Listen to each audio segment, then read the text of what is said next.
So I think we should be up and running now. Take it away. Excellent. All right, thank you. Well, first of all, thank you so much for this invitation. I'm so excited to talk with you today about my book, Bowling for Communism: Urban Ingenuity at the End of East Germany, which has been beautifully put together by Cornell University Press, complete with a bowling pin on the spine. So a lot of fun and creativity I've had. Cornell is a wonderful press to work with. To begin today, I'm going to read to you a short paragraph that opens the 4th chapter in the book, a chapter that is called Urban Ingenuity Underground.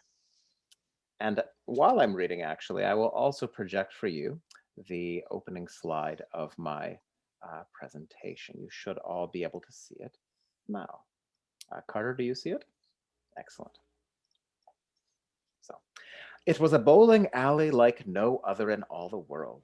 From the day it opened in July 1987, thousands of lucky Leipzigers passed into its elegant glass and sandstone foyer with its hipped glass ceiling, oak parquet floors, and pink Egyptian-themed pillars. They descended the broad marble stairways to 14 bowling lanes, a fitness center, 5 billiard tables, 6 polyplay video game machines, and extensive eateries in a repurposed subterranean power station. And for those of you who don't know, polyplay is the East German version of Atari. Thanks to 40,050 hours of volunteer labor from 6,675 local people, it took shape in only 14 months and without knowledge from Berlin until the very end. How did local authorities get away with building such a showpiece without permission from the center? How could it be that so many people had chosen to work with local authorities on the eve of a revolution when they marched against the regime? What can this incident of apparent optimism tell us about state-citizen relations as they had evolved by the end of East Germany? These are some of the questions that I seek to address in my larger book that uses urban planning, built space, and urban decay to get at this dynamic between ordinary people, local officials, and the Politburo in Berlin, the central authorities. And I also find that this term that I've coined, urban ingenuity, is the key to understanding so much of what made this everyday life pulse and beat. This everyday urban ingenuity, which, if I could sum it up, those who relied upon the centralized system, those who sent in their Eingaben, like their petitions, I'm a bit crass when I say in my book, these were the losers in the system. They might get a friendly letter back, maybe with enough letters they'd get some kind of something, but generally mediocre, generally piecemeal. And this was the case for local urban planners, local officials who tried to work within the centralized system for very complicated reasons tied in with this concept of democratic centralism. What you would get would be piecemeal. You would not get a palatial bowling alley. Those who expressed urban ingenuity, who sought through their own guile to craft a better world around them, could create these exceptional spaces in the midst of a city that was literally falling apart around them. So Leipzig is surely most known to pretty much all of us for the demonstrations that helped to bring down the East German regime. I would like to emphasize that I have sought to read documents and conduct interviews and synthesize ideas in this book without the presupposition that the revolution will happen, right? Not to read the revolution into how people felt in the 70s or even 80s, because no one expected this revolution to happen. The peaceful protests that unfolded did so on the basis of many years of some organization, but it seemed to take on a life all its own and did not speak to expectations in 1987, when this incident with the bowling treff and many other cases in my book unfolded. But trying to understand what preconditions may have been there and how this dynamic unfolded and what inspirations were in it certainly are very important. And so I find a number of elements help to explain 1989 by looking at urban space, urban planning, and such in the East German period. In my previous book, Demolition on Karl Marx Square, Cultural Barbarism and the People's State in 1968, I look at the largest incident of protest in East Germany that I've been able to find between the 1953 uprising and the 1989 revolution, which happened right here on Karl Marx Square. Actually, this area right here of the main university building is where this building had stood, the University Church, an intact Gothic church famous for its grand acoustics, and Bach played on the organ and everything else. This church was demolished for reasons I won't go into here, but generally to create a socialist reconfiguration of the space. And people protested this for almost 10 years.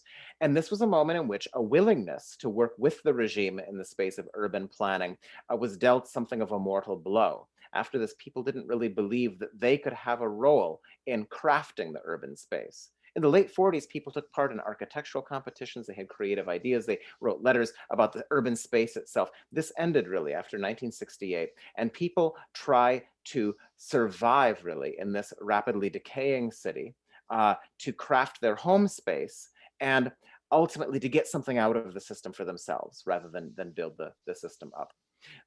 The regime in Berlin, and therefore through all of the local Bezirke governments and city governments, were dictated by the idea of solving the housing problem by 1990 through prefab apartment construction, the Plattenbau apartment.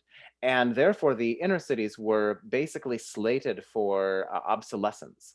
And this had drastic consequences in Leipzig, the second largest city in East Germany, which had the largest surviving collection of Gründerzeit architecture in all of Germany, actually. I mean, very few cities could compete with Leipzig's architecture from the late Kaiser period. And so this decaying city that had been a very wealthy city, the fourth largest city in Germany as of the outbreak of World War I, was now a decaying city that is turning into a banal prefab city. You can see the architecture. I will move rather quickly through these slides, but just to give you a general sense of the radical decay of so much of the city. People living in many of these buildings, as you can see, oftentimes the roofs would go bad, pigeons would move in. I'd never heard of pigeon ticks until I did this work, that people were getting, and it was quite serious, you know, people writing their petitions to the state about how their children were covered with welts and blotches from ticks that would bite them in the night in their beds because they were roosting in the roofs as the water would come through the roofs.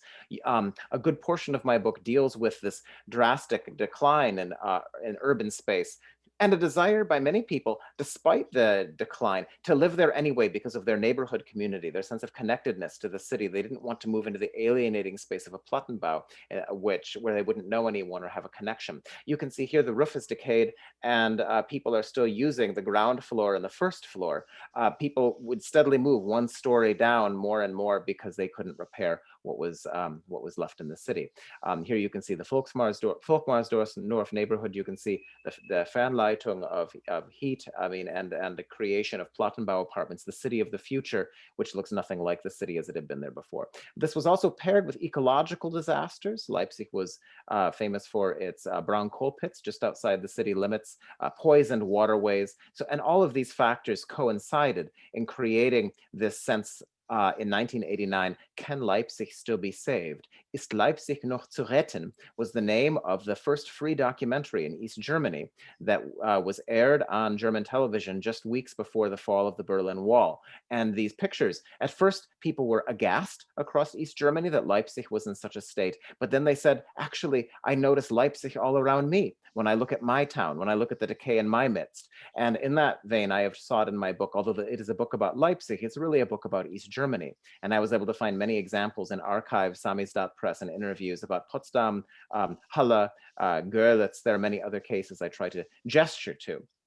And in the midst of this, we build a bowling alley, right? Here's the postcard from the bowling trip from 1987. I mean, it's also fun to write a happy book. I write about ethnic cleansing and forced displacement and just defeated things. There is something joyful about this book as well, because we're talking about how In this decrepit space, local authorities team up with local people to build this space out of in a moment of civic pride for Leipzig. And I want to really emphasize here the engagement and initiative of local authorities who are so often I would say pigeonholed and stereotyped as incompetent or incapable. You certainly had plenty of people who were, but you also had plenty of people in certain offices and certain spaces that were really engaged to build a better city for the people of Leipzig, because they knew that the system and all that was associated was getting delegitimized for people who lived in this decrepit city, where the city hall, as you can see there on the left-hand side, is covered with brown coal soot and everything else, right? So, but the local authorities are working around the centralized system in order to build this. They're not telling Berlin that they're building it, lest Berlin take all the resources and take all the money, right? There was this program, Die Bezirke bauen Berlin. And the idea was that all of the architects, all the city planners, all the craftsmen are going to Berlin to dress up Berlin for the city anniversary in Berlin, and then the anniversary of the founding of the GDR. All the resources were going to Berlin. The provinces were being neglected.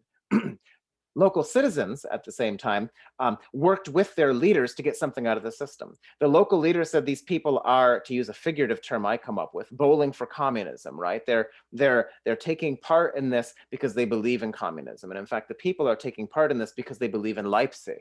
They want to build something for Leipzig. They don't want Berlin to keep getting everything. Berlin has bowling alleys. Why can't we have a bowling alley too? This emblem of the West that they see on their televisions all the time with Western TV, right? So I use the bowling treff in Leipzig to explore these local official public relations on the eve of '89. And you can see here again the pink Egyptian style pillars.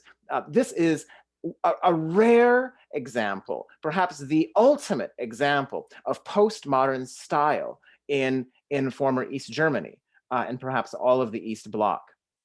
Why this is the case, I'm going to summarize very quickly. I also want to emphasize, you see an elevator there. This building was also handicap accessible. So, you know, this is a state-of-the-art facility built inside of a gigantic underground power station.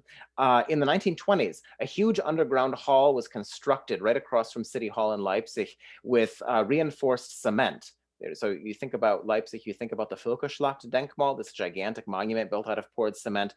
Just a few years later, they built this giant hall to convert direct current to alternating current. It was obsolete by the 1960s and was drafted as a space for a recreational center. Already in the 1970s, in fact, you can see huge footprint underground of all these empty machine halls. You can see the original ideas were quite humble in the 1970s for what the building was supposed to look like, just basically incorporating a little fragment of a half-destroyed building above ground to build this recreational center with whatever we can find, with help from Berlin. They sought to build it inside the system. Wolfgang Horn, a local architect, went to Berlin to visit the bowling hall that was just constructed in the Rathauspassagen right across from City Hall, and tried to explore the technology. And he learned we're going to need valuta, we're going to need our foreign currency in order to get bowling technology from the Americans. We're going to need all kinds of things that make this really something of a no-go. And the local architectural leader, Horst Siegel, the chef architect, he said, you know, I'm only interested in building Plattenbauten for Honecker, etc. So there was no support for this on many levels.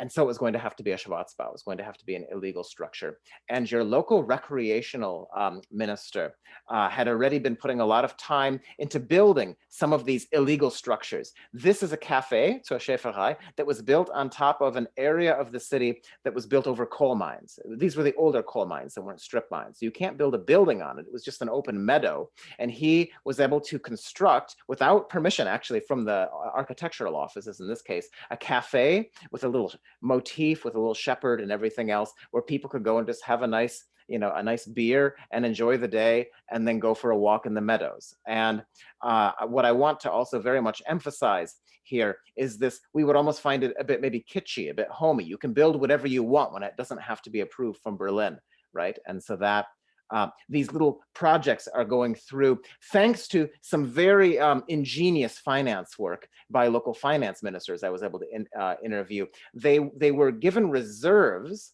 from Berlin that you don't have to send back if you don't use them. And it was a very complicated and very murky process of what these extra monies that were being drawn together, where they would go. And so basically how it would happen is these two women who are in charge of finances at the Bezirk and Stadt level would work closely with ministers and government that they basically that won their ear and that were willing to work with them and that had projects they found interesting. And the leading minister who knew how to work with them was this Minister of Education, Free Time, and Recreation.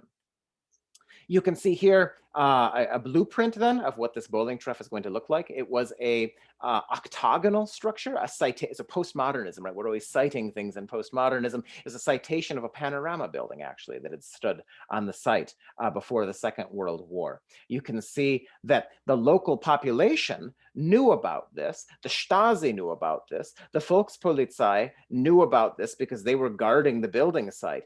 And yet somehow the local authorities in Berlin were not aware that something was being built underground in Leipzig. It's really a very strange thing. Some of this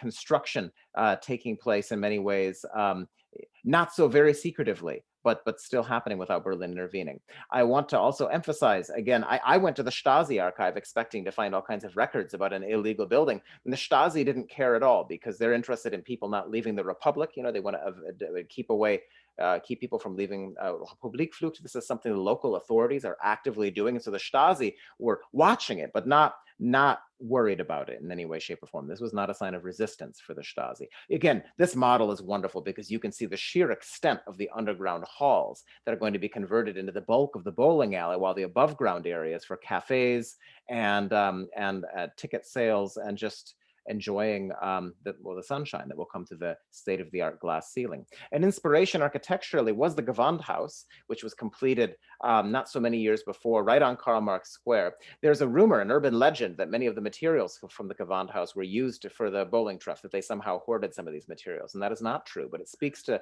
some of the mystical quality that the bowling trough was able to acquire over time. What happened was, you had stone quarries, you had metal shops, you had all kinds of collectives that had helped out with the Gewandhaus that the architects knew of from past connections. And so it was a barter situation. You give us this sandstone for the bowling trough and we'll give you something someday, right? This kind of back and forth. And the local patriotism with Leipzig, we're building something for the people. And the chief architect of the bowling trough, Winfried Schigoleit, had been one of the leading architects of the Gewandhaus. And so there was also this, along with Volker Sieg, who helped him. They were both active in the Gewandhaus, which was the only new concert hall built in East Germany. So you can see Wilhelm-Leuschner-Platz was a buzz of activity underground as the bowling trough was being constructed, the machine halls being gutted out to make space for the bowling lanes, the above ground work then finally happening toward the very end, the bowling lanes approaching completion, all archival pictures, and then finally the end result, right? The grand marble staircase that takes us down to the bowling lanes, right? This looks like something out of Las Vegas almost, you know, the flashy marble floors, the lights in the ceiling. The roof had a state-of-the-art ventilation system so that it wouldn't overheat in the opening area, but you have this bright sunlight coming in.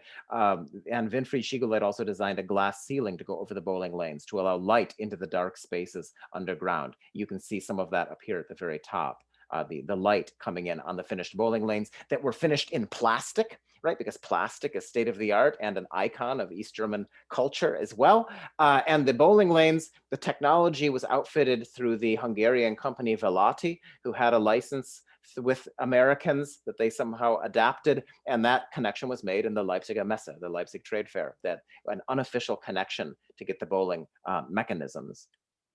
So again, the video game machines are right up here at the end of the lane there. So again, just a few quick views. There was a smaller bowling hall in one of the smaller former machine halls too. You can see a Kneipe that they built here with, again, almost a little kitschy, like the pillars are not load bearing, right? The whole thing is supposed to give you a homey feel underground, right? And then an action shot, right? As the bowling is underway. And it was a phenomenon. It's this piece of the West showing up in Leipzig, an imaginary West, as Andrei Jurchak called it. It's not the way in the West, we don't build bowling alleys like this. When I went bowling with my grandmother back long ago, it was in one of these, glorified pole barn, windowless box. The bowling alleys are not interesting architecturally in the West. But this imagining of the West, this imaginary West that's better than the West really is, that people are getting from television. And this idea of the imaginary West propelled individuals to want something better. The bowling treff, when I did find things in the Stasi archive, it was because people who worked in the bowling treff after it opened were fleeing to the West, right? Some of these were major, like, figures decorated by the party who were trying to flee to the West because they'd go to the bowling alley, they'd work there, and they'd go back outside into the decaying city and feel very sad, right? Like, why am I hanging out here when I had this taste of the West I can't get anywhere else, right? I love the fountain. The fountain is a bowling ball fountain, right? Which, this stone is local sandstone, local porphyr stone that was all being exported to the West, but they managed to get some for the bowling alley. Now, of course, the social critique that surrounded late communist Leipzig in terms of the ecological damage, for instance, was enormous on the lead up to 1989. And this image here, I think, captures the sentiment coming out of this, right? The bowling center, no thank you, filter, yes please. This kind of image is not saying we don't want the bowling alley, right? People were taking part locally, the volunteer hours to build this thing because they wanted a local place for themselves. It's saying, why are we building these things and not taking care of the environment, right? Why the city is collapsing on all sides and we build a bowling alley, right? And this is the logic of the Schwarzbau, right? You build the people an isolated victory, but in the end, the whole city is decaying. And so this image captures it from here. 40 years of DDR, 1949 to 89, on a building that is, trust me, there are pigeons with pigeon ticks on the roof of this one, right? I mean, this is just, and this is what the whole city looks like, right? So by the time we get to 1990 and the bowling treff is an active structure in the city, sites are moving on. Capitalism is coming in. They're building shopping malls in the outskirts. You used to have to wait in lines to get tickets for the bowling treff. Now suddenly people aren't waiting in line anymore, right? And with time, it becomes sold out then to capitalist investors who don't know what to do with it. It becomes a place where they're selling cheap textiles. And before we know it, by 1997, about 10 years really after the bowling treff had opened as a public space, the capitalist investors closed it. And so this is what it looked like by 2014, covered with graffiti, boarded up, and just very neglected. By 2018, you can see, again, sort of a wilderness growing up around it. And so as the Leipzig City Council said in 2015, when they were trying to ascertain what to do with the Wilhelm Leuschner Square, they said the bowling treff is a seminal piece of postmodern architecture in East Germany. It's a core piece of our urban identity, but as it now stands right now, this structure cannot narrate this identity. It cannot narrate this history. It has recently been decided to turn the bowling treff now into a natural history museum. Leipzig's Naturkunde Museum is going to move into it. And I hope very much that this remarkable piece of architecture that testifies to culture in late communism and this urban ingenuity can be restored to something in which the local citizenry can take pride. So thank you for your time on that presentation. And I hand the floor over to Carter and John Paul. Yeah, thank you so much for that, Andrew. That was lovely to see those striking images. So I will now give the floor to John Paul as well, and a discussion can ensue. And again, please feel free to enter your questions into the chat box, and we'll get to them before the end of or hopefully get to them before the end of the presentation. Fantastic. Thank you, Carter. Thank you, Andrew, for the presentation and for the book. So it's a great work. As someone who spent considerable time living in Leipzig, it was a great revisit, but also reminder.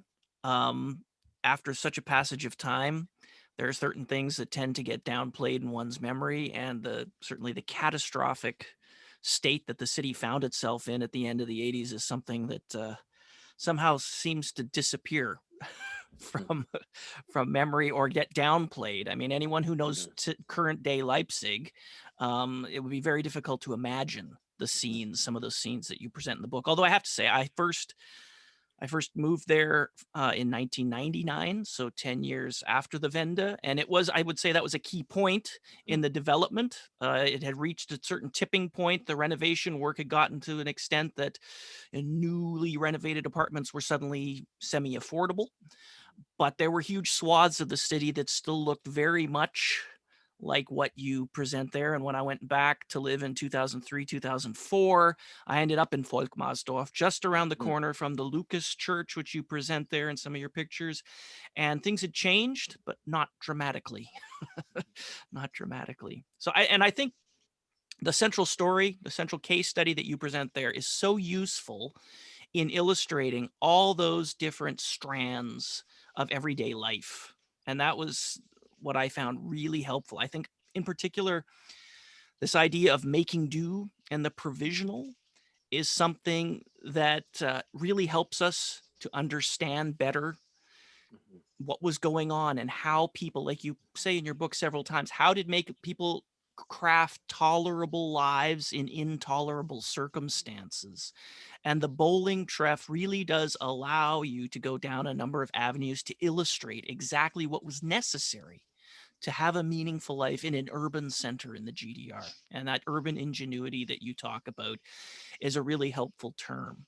So maybe we can talk a little bit about that, this idea of the improvisational, the provisional in making lives worth living.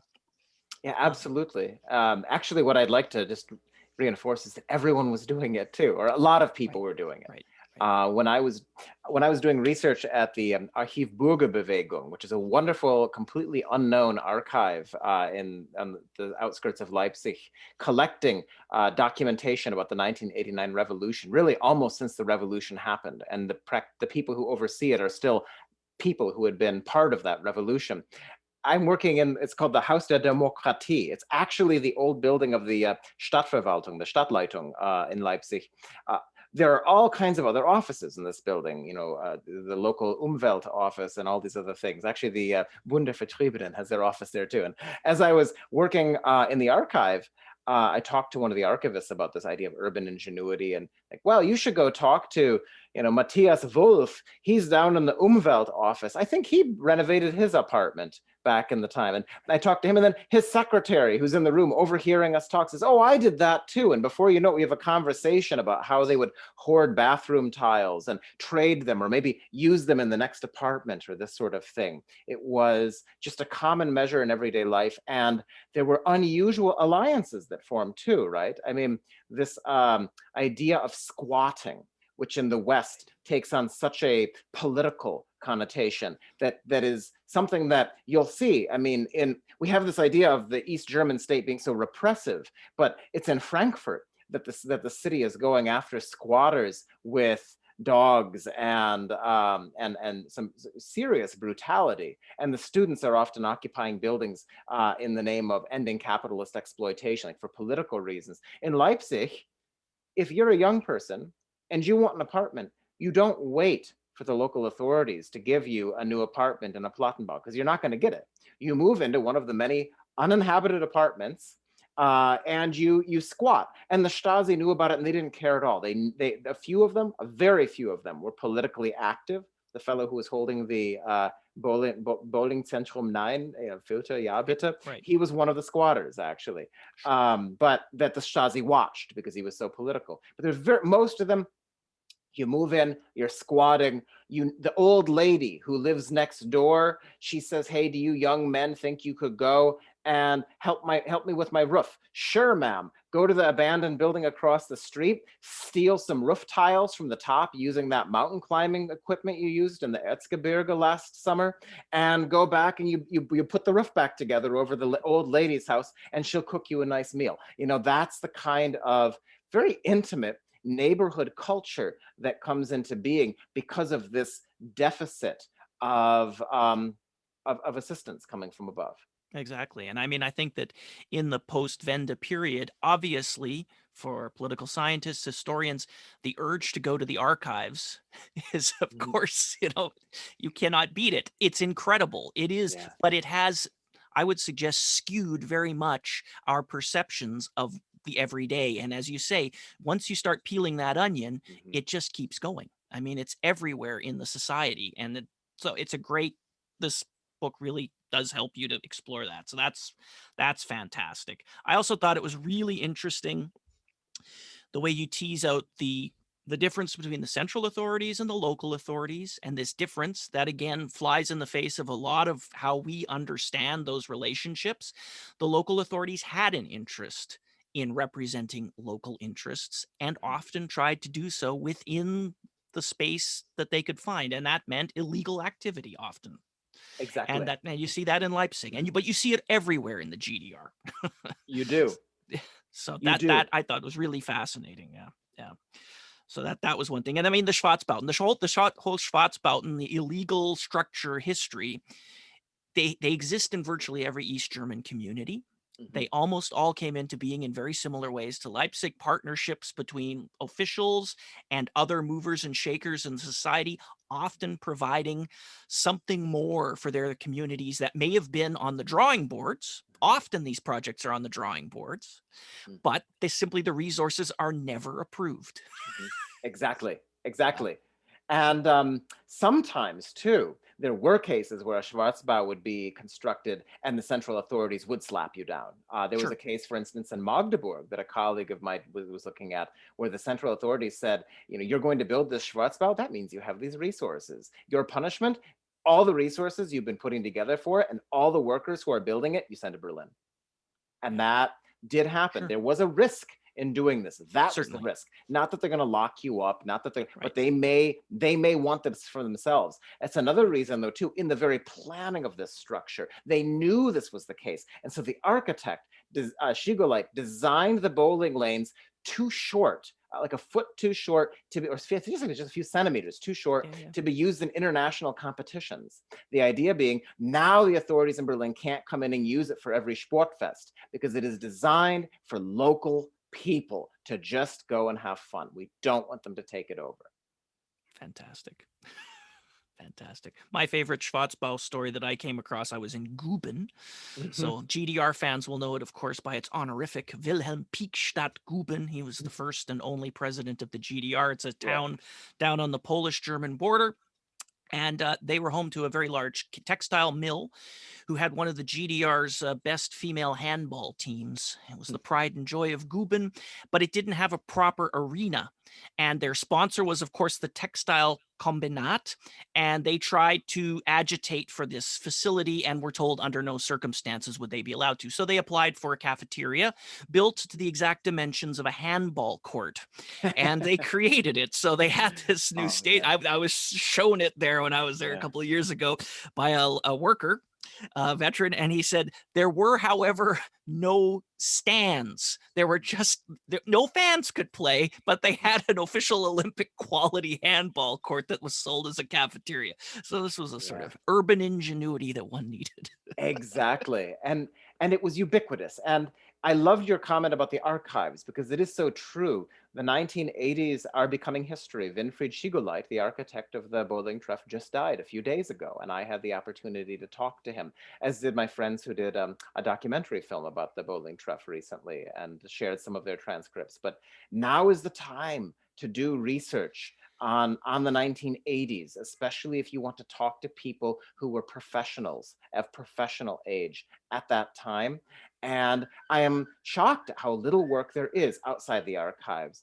I found this project out of curiosity, walking around in Leipzig. What is that building, right? I don't know what that is. And then discovering mention of it, offhand mention in archives. You can't do this work without the archives, but in many ways you need to be doing in a way what I was doing. I was doing other projects, but anytime I saw the bowling treff, I would dig deeper and look a bit further. But then you've got to pair it with this kind of grassroots research that you can only do if you get to know a town and the people in it.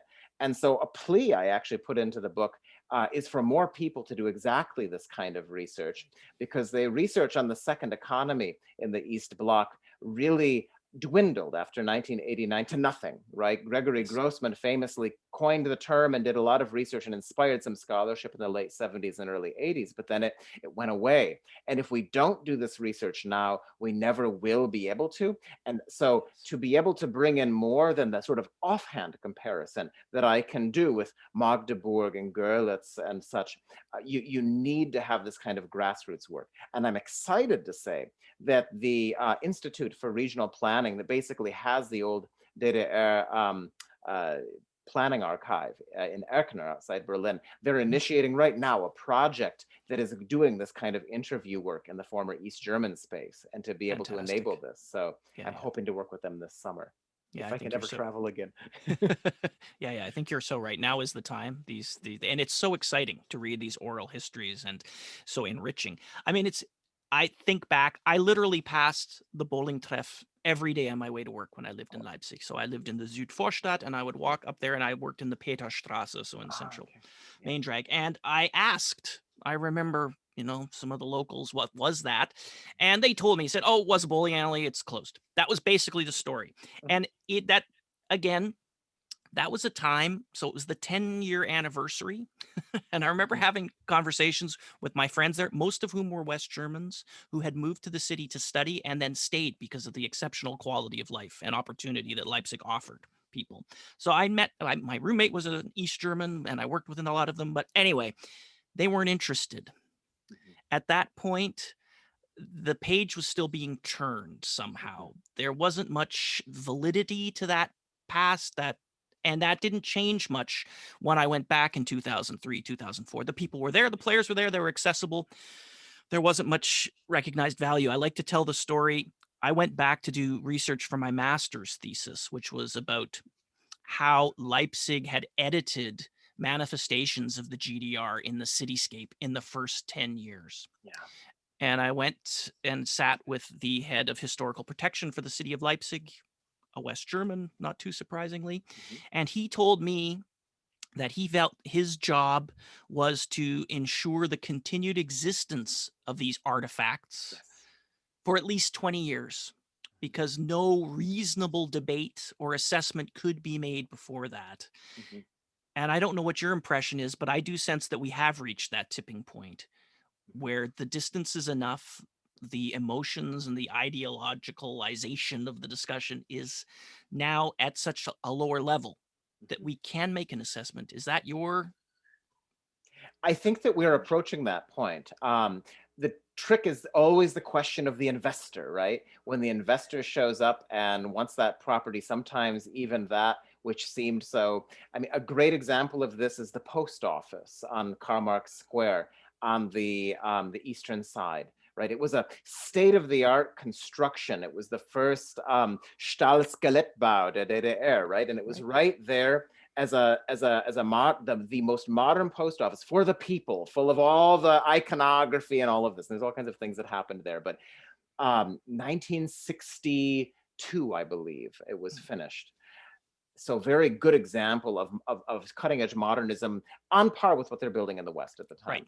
This building, of course, after the Wende, the Post moves out of the center of town, has a giant center they build. It's no longer a valuable building. It decays into almost oblivion.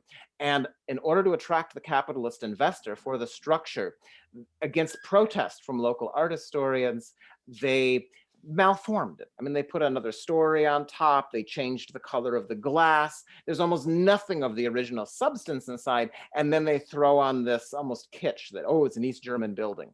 And and that's a brand new thing that just happened. So it's still a struggle, but there's more and more of an awareness, and that awareness, I would argue, has helped to save the bowling treff.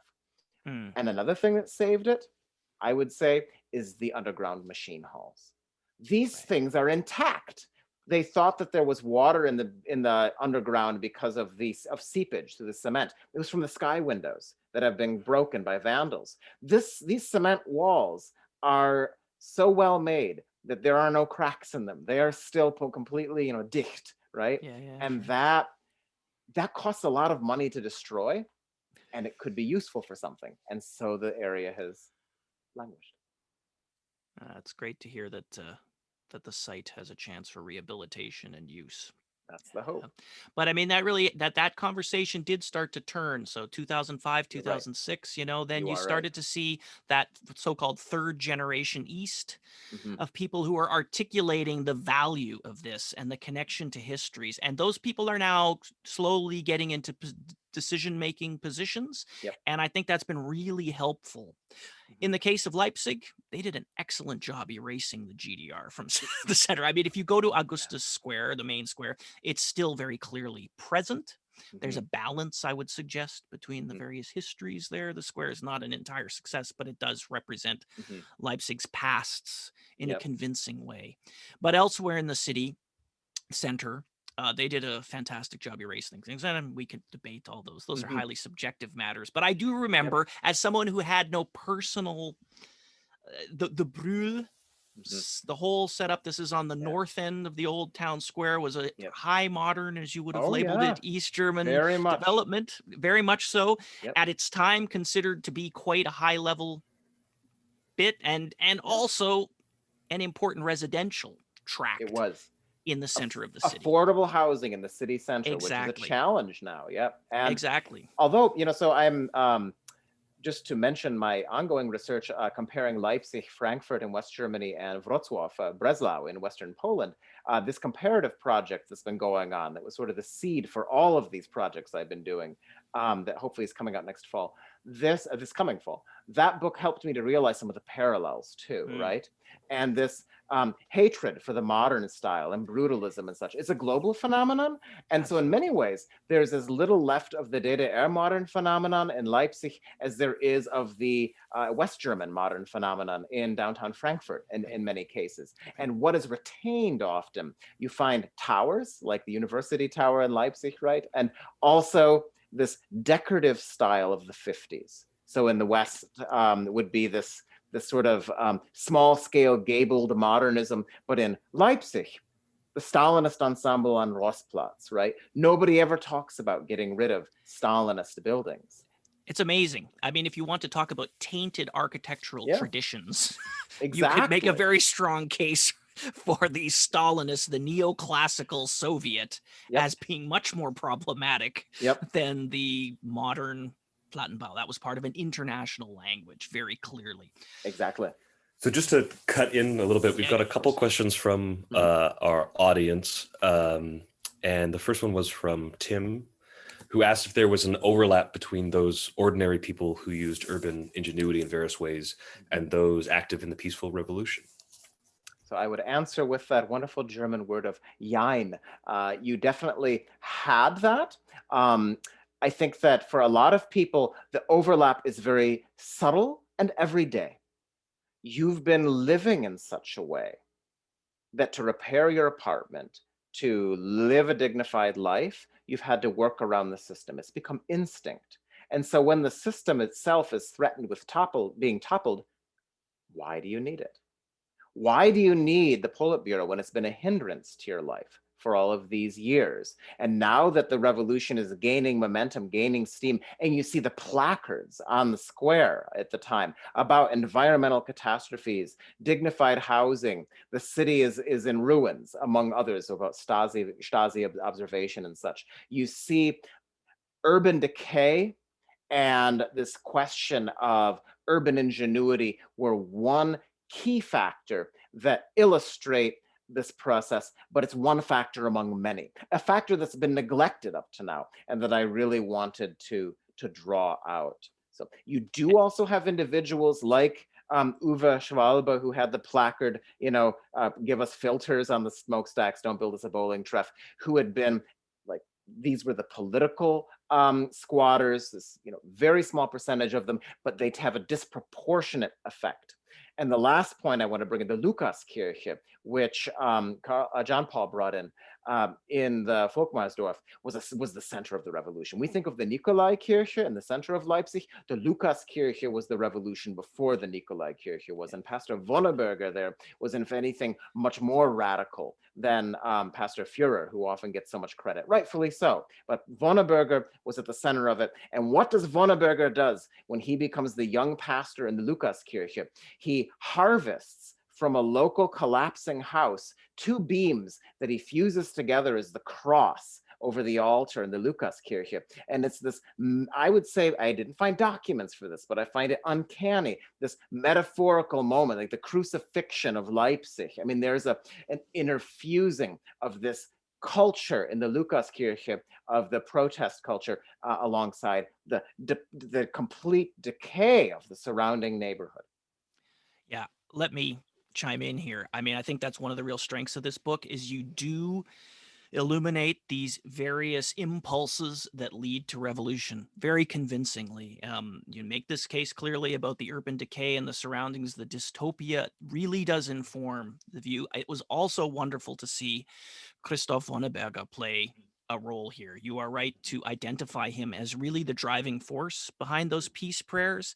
Wonneberger's story is a really remarkable one. And a tragic one too. A tragic one. He was in some ways a victim. He is often left out of the narratives.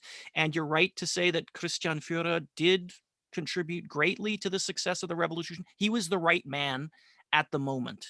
Wonneberger probably could not have steered the ship with as much tact as Führer did in those crucial months. However, they never would have got to the point they did without Wonneberger pushing the church authorities as he did throughout his entire career, basically. Exactly. And I'll just add the biographical footnote. It's truly biblical. Wonneberger was a real thorn in the side to not just the authority, but authority of any kind. Yeah, he did not toe the line. And he was a loud voice speaking out at times, very uncomfortable for the church. And in the fall of '89, as things are fermenting, he suffered a stroke in October and lost all speech. Absolutely incredible. He was a key figure. He was giving telephone interviews and whatnot and ended up being struck down. He has made a full, complete recovery, remarkably. But his story is a central one, I have to say, to the whole Wende period. Anyway. And that stroke is such a Wende in its own sense, right? He suffers it in no small part because of the ceaseless persecution, not just from the Stasi and the state, but the church as well. Church as well. And he was a driving force also in the ecological movement. I mean, he led the first march on the Pleiße River. I mean, with the Stasi, they literally started the march when the Stasi guy was changing the film in his camera. Like he is unknown in part because he could not self-advocate for himself because he suffered the stroke. And so many of his followers were moving in other directions. Not to say they didn't care about him, but the 90s, things are going so fast. Absolutely. Absolutely. So the other question's from Zane, who sort of makes a comment that sort of much of that same centralization, that kind of hoarding by Berlin is going on still now in Tokyo with the Olympics. And he asked the question that even though prefab buildings were being built en masse in Leipzig, was there still a housing crisis at that time? And maybe you might also want to touch on, I mean, you talk about the failed policies of trying to put the Plattenbau sort of in the center of town at some point. I don't know if you want to elaborate on that as well. Absolutely. So there was this Plattenbauization, really, of so many of these cities. And a hero in my book that I'm unable to talk about much so far is a fellow named Deepmar Fischer. He was the new chief architect of the city, and he was extremely young.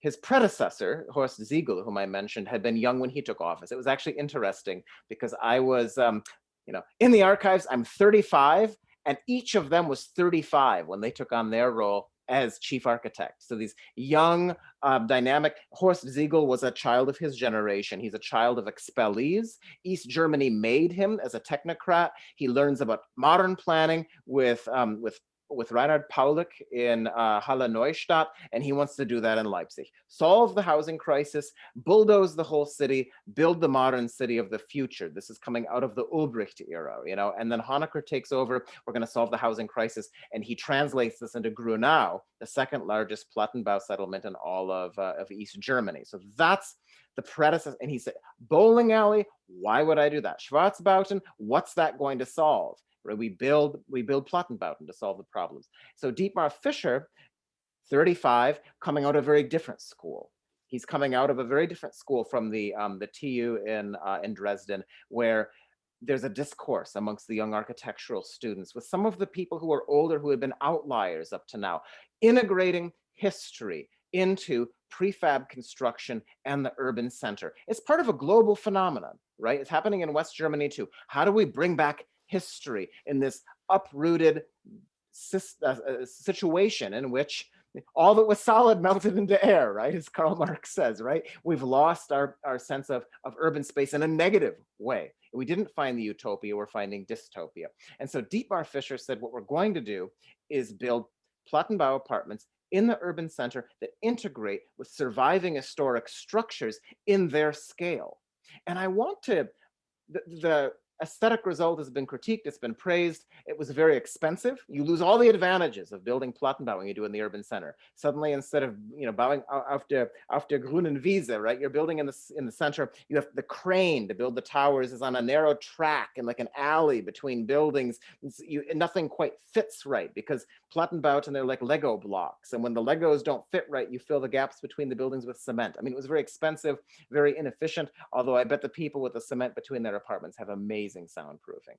In any case, the outcome may be questionable, but you also have to praise him for the architectural quality. These Plattenbau apartments close to the center of Leipzig that he built in this style are some of the most desirable apartments in the city. And he did not gut and destroy the older buildings.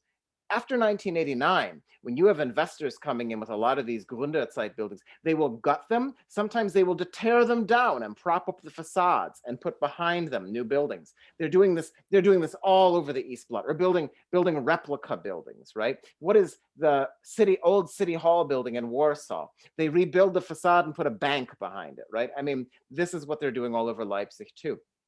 And so sometimes the sad thing is Leipzig is beautiful to look at, but if you go inside some of these structures, the soul of the building was lost. And Fischer is trying to keep the original structures, modernize them, but you can't do that on a very wide scale. And so in the end, this working inside the system to create modernized Plattenbauten can't succeed. And that's why Fischer was giving the green light to all these Schwarzbau projects and offering his architects to help with it in a way that Horst Siegel never did. And when Winfried Schiegeleit was given the green light to build the bowling track, the architect, he said, well, I'll tell them what I'd like to build.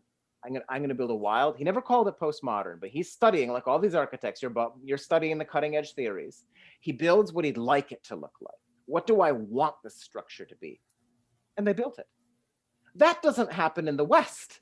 Yes. When does an architect get to build the actual thing? Like, when is it not going to be blandified by all the revisions, et cetera, et cetera? Not to say that the initial idea is always the best one at all, but what you see with the bowling treff is a one-of-a-kind structure, not just as a palace for bowling and an expression of urban ingenuity with these high-quality building elements, but it is also, and of course, the public will to build with the volunteer hours, but also this expression of an architectural genius in its original conception actually being realized.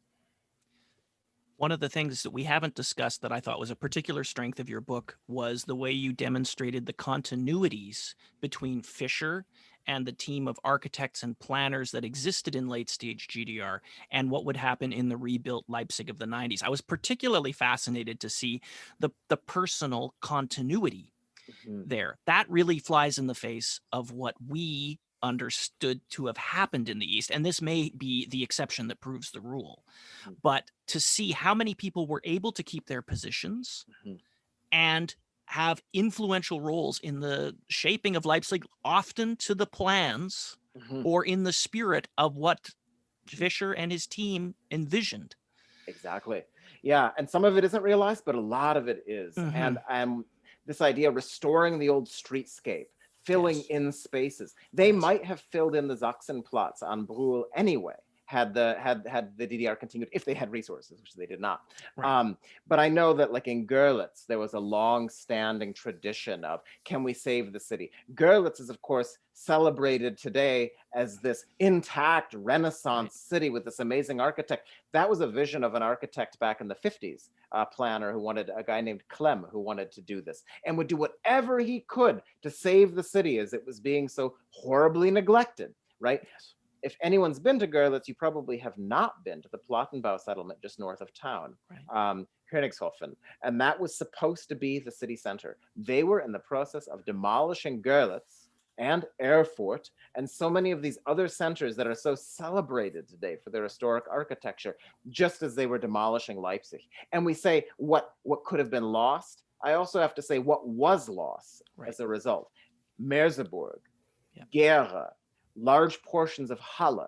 These were areas that were being demolished in the 80s. And as Zane so aptly says, there's this housing crisis. They want to solve the housing crisis. And these structures, had they been renovated punctually, it would have been cheaper than building Plattenbauten. It just would have been. But another thing that I really try to unpack in this book is the death of the handicraft tradition. And I found amazing statistics and did interviews on how you have fewer and fewer handicraft people, repair people who can actually restore the city, so that they're importing them out of Poland in the 90s. Actually, like sort of 6 masters at one point for all of Leipzig, or for something. all of Leipzig. Like, how are you supposed to repair anything, right? Because they're collectivized. And collectivizing handicrafts is like collectivizing cats. It's just not. It's not an efficient way to do it. You know, it's not going to function.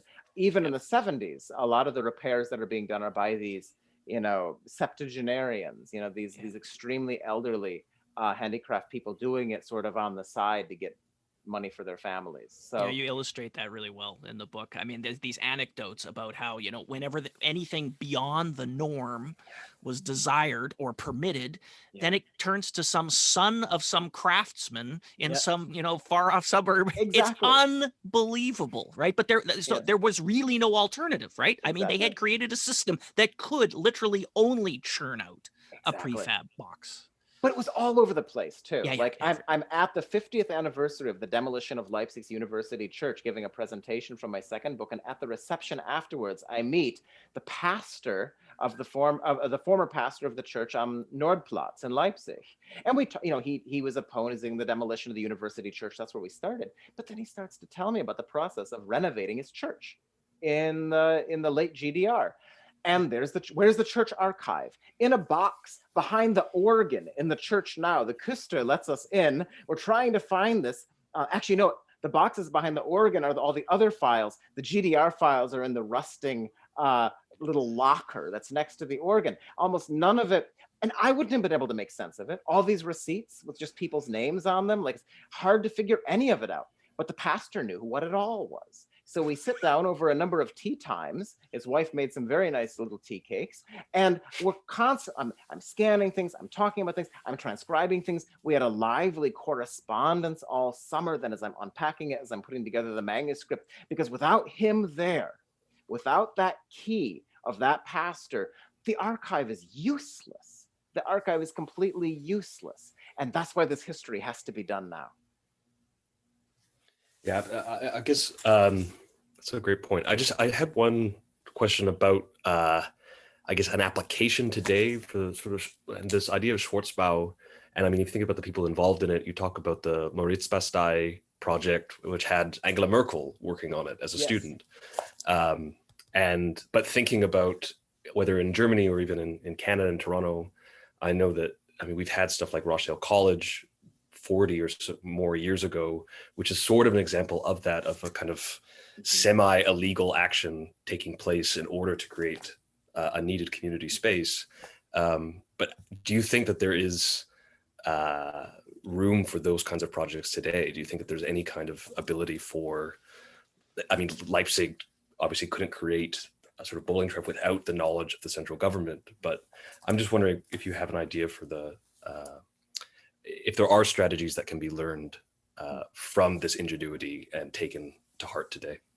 Absolutely. And I think that this urban ingenuity requires an open-mindedness, that we need to look outside the structures of global capitalism in order to make better cities. You need this local initiative, and you need to be able to overcome things that we perhaps take for granted in terms of these landlords that sit on rental properties until they collapse, right? In terms of the building, in terms of the architectural substance, in terms of the pigeons that move in, right? They don't know any difference, right? And this is the case in so many cities all around the world. You know, even here in Middlebury, Vermont, where my wife teaches at the college and where we have our home, because I commute to DC for my work on the plane when it's not a pandemic.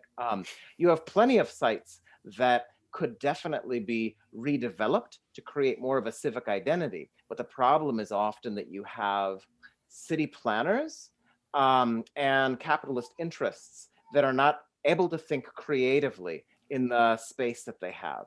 And so sometimes one of the best things that can happen to a town is disinterest from capitalist investors and lower rates. The neighboring village to Middlebury, Vermont is a town called Vergennes. No one cared about it 10 years ago. And so local people opened cafes. There's a laundromat that makes the best croissants in Vermont, right? And all of this is able to take root. And you gotta fight for it. In Birmingham, Alabama, where I had my first job at University of Alabama at Birmingham, there was an old rail yard. People fought for over a decade to make a park out of it. And in this country, the kind of racism that was accompanying that, no one's gonna go downtown to a park. Why would white people and black people intermingle? It's the only place in the city that's so dangerous because black people and white people might be in the same place. Guess what? When they realized that park is the most exciting place in the city. Everyone goes there. People have informal cookouts. People just, walk the dog, have a good time. And it's the meeting place for the whole city. And I think that those are lessons we can learn in our very, very different context in which we live in this global capitalist space. We need that creativity and that willingness and that goodwill to look beyond what I think are the constraints in which global capitalism can stifle creativity if we're not careful. If I may briefly. Sure, yeah. Absolutely right, Andrew. And I think that Eastern Germany is the perfect example there. Leipzig, it's increasingly difficult to realize those types of interventions simply because there are capitalist interests at play virtually everywhere in the city. And I know this from many of the friends I still have there work in the artistic fields. Their ateliers, working spaces, et cetera, are an increasing pressure. Where you see it are in the undesirable fringe towns. So Frankfurt Oder, where you see a confluence of often college, university, local city fathers making space available that is going unused. Really exciting things happen. And so that's where we need to look outside of the big cities. And you need the urban planners to take totally. Like I have good friends in the city planning office in Leipzig. I don't want to berate them, but their hands are tied often by these capitalist pressures, and they forget then sometimes, I'm afraid, that actually maybe their hands aren't as tied as they think. Maybe they can be more creative than they really think. And that's where a place like the future development of Wilhelm Leuschnerplatz, which is still in city hands, it's a precious and a very, I think, endangered project if you bring in too many capitalist investors or architects who are not able to think outside the box on the potential of the space. Well, with that, we're just past 7. I want to thank you, Professor Demshuk, for your wonderful book. Please, everybody, purchase it. You can, if you're in Toronto, Ben McNally Books has copies, or order it online wherever you can. It's really great, and we're looking forward to the next one, and hope to speak with you again then. John Paul, thank you very much for your contributions and for your wonderful blog. We're big fans of it at the Goethe Institute in Toronto. Thank you. And thank you everyone for coming very much. This has been wonderful, and we'll have an event like this hopefully every month. Adrian Nathan West, who's a translator of Reinhold Goethe's work, is going to come up fairly soon, so we hope you all join us for that. And have a wonderful evening, and stay safe and stay healthy. And the Goethe Institute Toronto thanks you very much, both of you again, Professor Demshuk and John Paul Kleiner. My pleasure. Thank you, everyone. Thank you. Bye-bye.